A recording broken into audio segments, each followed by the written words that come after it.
2025 is going to be the year that I make my dream vacation wardrobe. Hey guys, welcome back to my channel. In today's video, I'm going to be showing you all of my top pattern picks for a vacation or summer holiday wardrobe. So when I was thinking about my sewing goals for this year, I was thinking about sewing a vacation capsule wardrobe. I did get engaged this past fall and I'm going to be getting married this year. And so I figured I would spend a lot of my time and sewing energy this year working on wedding related things. And one of those things is a honeymoon. So I figured it would be a really good excuse to sew a vacation capsule wardrobe. And I don't know what it is, but this time of year, I always just get inspired to sew summer clothes, even though it's only January and I'm going to have to wait several months before I can wear them. But I wanted to show you guys my top pattern picks for a vacation capsule wardrobe. So this video is going to be kind of a mix of a pattern haul. So I'm going to be showing you guys some recent patterns I bought, but also it's my edit of a vacation capsule wardrobe collection. So I've thought about all these patterns and I think all of them will pair really well with each other. And so I hope you can use this as inspiration if you're sewing a vacation wardrobe. And yeah, the idea for me would be if I sewed all these pieces and thought about colors and fabrics, that the styles of all these garments could potentially match together really well. So let's just jump right into it. Okay, so the first pattern I picked up is actually a digital pattern. It's this asymmetrical crop top pattern by Make It Yours, The Label. And this is a super unique pattern that I've seen floating around on Instagram. I've seen some other people make it. As you can see, it's a sleeveless pattern. It's got an asymmetrical front and it's got one strap that goes across the back, and it's pretty cropped as well. And I think this is the perfect type of pattern for really hot weather because you could pair this with a skirt, you could pair it with wide leg trousers or shorts. And so I think it would be really versatile in that sense. You could also throw a long sleeve button-up shirt over top of this. So I'm really excited to try this pattern. I have seen that people have a little bit of trouble fitting this though. So when I do go to try it out, I might have to spend some time fitting it, but I will let you guys know how this one goes. Next up is also a tank top pattern, and it's this Ulpu cross neck tank top. So this one is made for stretch knit fabrics, as was the last one, which I forgot to mention. So you would need to use a knit fabric to make this top. And I love the crisscross in the front detail. I think it's a silhouette that is always kind of around. I've seen patterns like this from the 70s, 80s, 90s, and it just keeps coming back. So it's kind of classic, but it's a fun twist on a basic tank top. And I also think this one would be a really easy sew. Right now I have a ton of scrap knits around, and I think that I can use those scraps to sew up some tank tops like this. And again, I think this would pair with a bunch of different bottoms, and it would be really comfy, really breathable in the summer, like you don't have your arms or shoulders covered. So this next one I picked up, but I'm not 100% sure about it. Let me know what you guys think about this one. This is Simplicity 9784, and it's for a tank top made out of knit fabrics. And you can see the main feature of this pattern is the big open back with the tie in the back. Again, I chose to pick it up because I thought it looked like a nice twist on a basic. But the thing that kind of worries me is that in the product photos for this, the front of the tank top doesn't necessarily look like it fits super well. So I'm gonna try it out. I got this pattern on sale. All of the big four patterns I'm featuring in this video, I bought on a crazy sale. If you check their website, sometimes they mark down the patterns as low as $2.99. So I got a lot of these patterns when they were on sale. But that being said, I already have it in my stash, and like I mentioned before, I have a bunch of knit fabrics that I could potentially use to sew this one up. I think if I got the fit right, it would be a great summer basic for the same reasons that I said for the last few. Okay, last crop top before we move on. I picked up the Calvin crop top pattern by Jessie Lou's Closet, and I got this pattern on Etsy. As you can see, it's a really cropped top. The difference with this one is that it can be made out of woven fabrics. The main design details on this one are the gathered underbust, and then it also has really thin shoulder straps as well as very long ties that you can cross behind your body and then tie in the front. This one appeals to me because I have a bunch of patterned fabrics in my stash that are wovens, and for some of those fabrics I sometimes don't know what to do with them. I think this crop top would be a really fun way to bring a patterned woven fabric into your outfit without it being too overpowering, because it really is such a short, like tiny top. It's not covering a lot. How I picture wearing this would be with wide leg jeans, with wide leg breezy linen pants. You can make a matching set, like a top and a shorts pattern. I'm gonna feature some shorts patterns later on in this video, but I think that would be cute. Similar to what I've said about all the other tops, I just think little crop tops like this are really versatile and they're an excellent way to use up scraps. And I've amassed so many scraps over my years of sewing, it's time to start using them up. Okay, let's move away from crop tops because I think you guys are probably getting tired of hearing about those. Next up is the Helen's Closet Gilbert top pattern. Now, this is not a new purchase for me. I did buy this last year, but I never ended up making it last year. I just focused on other projects. But this is a really classic button-up shirt. It has a couple of different views, so it has short sleeves, and then it also has longer, wide sleeves as well that you could potentially gather up with elastic if you wanted that puffy sleeve look. Now, this pattern appealed to me because I think you could make it out of a wide variety of fabrics. Most of the pictures featured on their website and from other makers are made out of wovens. You could use a lightweight cotton, you could use a printed cotton, you could use a linen, but I think you could also use a viscose or challis, some of these drapier fabrics. Depending on what you made this out of, if you made it out of a linen and paired it with matching linen shorts, it could give Safari Girl chic, which I always love. And I just think a button-up top like this is really practical for the summer because sometimes you want to have your back and shoulders covered if you're walking around in the sun. So something like this is great.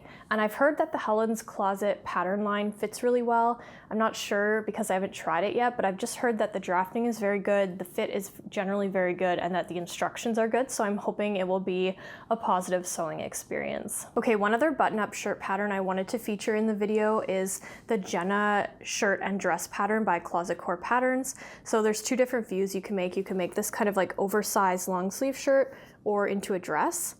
And I know there's a lot of long sleeve button-up shirt patterns out there, and I think it can be kind of hard to choose one. But I was looking carefully and kind of comparing all of the different long sleeve button-up shirt patterns out there, and this one appealed to me because it's meant to have a bit of an oversized, lived-in look, the boyfriend fit, where it looks like you stole your boyfriend's clothes and they're a little bit too big. And that's what I was going for, where I felt like a lot of the other long sleeve button-up patterns looked really fitted, which is just not what I wanted. I'm picturing making this one in a breezy, lightweight linen, maybe a block printed cotton, something that I could throw on top of other outfits in the summer as a layering piece, or you could wear it button up and pair it with whatever bottoms you want. The dress pattern doesn't appeal as much to me personally, but I think it's nice that when you buy a pattern this expensive that they include multiple views for you. So if this dress appeals to you as well, then that's an added bonus. Okay, the next pattern is the perfect one to bridge the gap between button-up shirts and dresses, and it's the Patricia dress pattern by Tint of Mint. Now, I was searching high and low for a collared vest dress pattern, and there were so many available that did not have a collar, that were just a V-neck, and I couldn't find one that had a collar that was fitted at the waist. And this one looks like the exact perfect fit that I was looking for. You guys may have noticed that these vests are kind of back in style recently, especially cropped ones that are worn low cut with nothing underneath. And this kind of style appeals to me so much for a summer dress. I think you could make this in a variety of fabrics, but something stiffer like cotton or linen with maybe with some interfacing or lining would definitely be best. It looks like this pattern uses darts at the waist to give it that nice shape, and then it's a really cropped look. So I would probably wear a pair of shorts underneath just for my comfort level. And I just think this pattern gives such summery vibes, like you're hanging out at the beach, you're hanging out at the yacht club. It just looks exactly what I wanted, and I will say that there's no other patterns that I found that are exactly like this, so it's definitely a unique one as well. Next up, I wanted to show you guys this, which is the McCall's 8031 shirt dress pattern. Now, this has been in my collection for a really long time, so I hope you guys can still find this if you want it, but it has 3 views, and it's a really simple button-up collared shirt. And on the envelope, they've shown it made in something that's drapey, maybe it's a viscose blend, but you could also make it in something a bit more structured. And I just think a good button-up dress with a collar and longer sleeves is a classic for the summer. It's the kind of one that you can cinch at the waist with a belt, or just wear it without a belt, and you can kind of get 2 different looks in that sense. And this one is also one of McCall's Learn to Sew patterns. So if you're on your sewing journey, this one could be a good one to learn about buttons, collars, plackets, and all that good stuff. And it just seems like a classic to have in my collection. Now, kind of to go with this one, I picked up the McCall's 8556 pattern, and this is also for a button-up dress that cinches at the waist. But as you can see, the main difference with this McCall's pattern is that it has a lot more volume, both in the top and the skirt. So whereas the 8031 is just very straight cut and close to the body, the 8556 uses a lot more fabric to get some gathers. And I love how the top specifically of this pattern looks. I don't love how full the skirt is, but I think the gathering in the top and the cinching at the waist is really, really well done. And I also like the turned up sleeve effect. So I'm gonna make one or the other of these. I might try to mesh them somehow and use elements from both. I think if I made the 8556, I would take some volume out of the skirt. It's just a little bit too much for me for casual everyday wear. On the envelope of the 8556, they've also shown it in more occasion wear style fabric, so I would be interested to see how it looks sewn up in a more everyday fabric for the summer, like cotton, linen. Potentially, or in maybe a viscose or viscose blend if you want something a little less stiff and a little bit more drapey. But making a classic button-up dress is something that's been on my list for years and I've just never got it done. So I think this year is finally the year. Okay, I wanted to give a quick shout out to this one. This is Vogue 2042 and it's a modern reprint of a vintage pattern. This I picked up last year, so this is not new to me and I might have featured it last year. But I still haven't made it, and I just think the top is so cute. The halter neck shape with that ring that's a feature, and then the way the fabric gathers kind of around the neck is really cute. And this is one that would be great to use with drapier fabrics. I don't think I would make this one out of something stiff.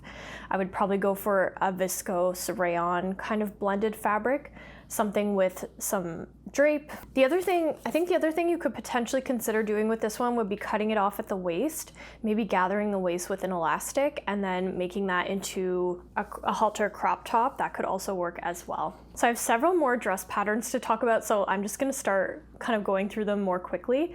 I also picked up the Silver Saga Patterns Emma dress recently. I'd been looking at a lot of her patterns for a while and it was really hard to choose which one I wanted because a lot of them are quite similar in the terms that they have the gathered bodice and then they have some sort of gathering at the bust and then they either have like short sleeve straps or longer sleeves, but I finally settled on the Emma. I really like that it almost looks like an elevated slip dress and I'm picturing this in maybe a crinkle gauze fabric. But I also think it could be fun to experiment with something silky for this one. I wonder if it would work to sew it up in something like a polyester satin with some shine. I don't know how the gathering would look in a fabric like that, but I kind of want to try it out. And I think made in the right fabric, this one could be really breezy and beautiful. I think I might just have to be careful because it does sometimes lean a little bit nightgown in some of the photos I've seen. So I think there's just a line to toe with this pattern, but this one looks beautiful and I'm really excited to try it. So this is a newer Simplicity pattern. It's Simplicity 9326 and I'm really excited about this one. It's pretty simple. It has a square neckline and then it has the option to have a ruffle or not. And then through the body, it's just fairly straight cut with an A-line skirt. And something simple like this is just really classic. And I've kind of been looking for a good square neck, straight silhouette for a while. I'm hoping this one is really well drafted because if it is, I think it could be a go-to pattern for me. This one is made for wovens. You could use a wide variety of wovens with this one. I think you could get away with almost anything. You just have to keep in mind that if you're using a lighter weight fabric, you're not going to have much structure through the bodice, which may be a pro or a con, depending on what you're looking for. But if you're looking for really a lot of structure, you might want to use something heavier weight or interface and line it with the appropriate fabric just to give it that stiffness that it really needs. Okay, last dress pattern I can't stop thinking about is the Sophia twist dress, and that's by Thrills and Stitches, who's a YouTuber who makes her own patterns and she makes really lovely patterns. I've been eyeing this one up for a while. It's one that I might actually consider incorporating into one of my wedding looks, so I do want to kind of test it out and see how I like it. It's got the crisscross halter design in the front, and then it's got a really nice skirt. It's neither too flowy or gathered or anything. It's pretty sleek, but then it flares out a little bit at the bottom. And I love the way she's made it up in silk on the example photo. It just looks so beautiful. So this could be a great one for vacation wear as well. If you made it in silk, it could be great for like a dinner, night out, or in a lighter weight, breathable fabric. It could be great for walking around the city or hanging out on the beach. So I'm very excited to try this one. Okay, I only have a couple of bottoms patterns to mention. So I just picked up the Savannah shorts pattern from a seller on Etsy that I'll link below. And as you can see, there are these short pattern that has some pleats and then wider legs. And I just love this kind of classic design for a pair of shorts. And I've never tried any patterns from this seller, so I am really excited to try them. For a summer vacation wardrobe, I think they would pair so well with any of those crop tops we talked about earlier. You could make it a matching set with the Jessie Lou's closet pattern, or you could make it a matching set with the Helen's Closet Gilbert top, or just paired on their own with anything else in your wardrobe. I feel like for me, when I travel, shorts are a must because I run super hot and I just would love to have a really nice pair of shorts. I'm planning to make them out of a heavier weight linen. It may need to be lined for opacity, but yeah, definitely a linen fabric for these would just be the perfect vacation wear wardrobe look. Okay, last up, I'm still on my journey to find the perfect wide leg pants pattern, and I don't know why it's so hard for me to decide on one to make. But I did go ahead and order McCall's 7726, which I think is an older McCall's pattern, so I apologize if it's not available anymore. But on the envelope, this doesn't look like anything special, but one sewing blogger that I follow has made these pants so many times over and she always looks amazing in them. And whenever she makes them, they look like the perfect silhouette that I've been looking for. I'll link her below because I'm forgetting her name at the moment, but she sold me on this pattern because she's had so much success with it. It has the pleats I like. I think I just have to go ahead and dive into this pattern because clearly I have some sort of idea in my mind of what I'm looking for, but then I'm never quite ready to commit. So I think it's time just to jump in and try making these pants and see how I like them. And the idea with these pants is that they would pair with all of the other tops I mentioned in this video. Okay guys, so those were my pattern picks for a vacation capsule wear wardrobe. I really hope you enjoyed this video. If you have any other pattern picks for a vacation wardrobe, can you let me know in the comments down below, because I would love to hear your top pattern picks. And if you like videos like this, please subscribe to my channel. I would love to have you here. Okay guys, I'll see you in the next video. Bye.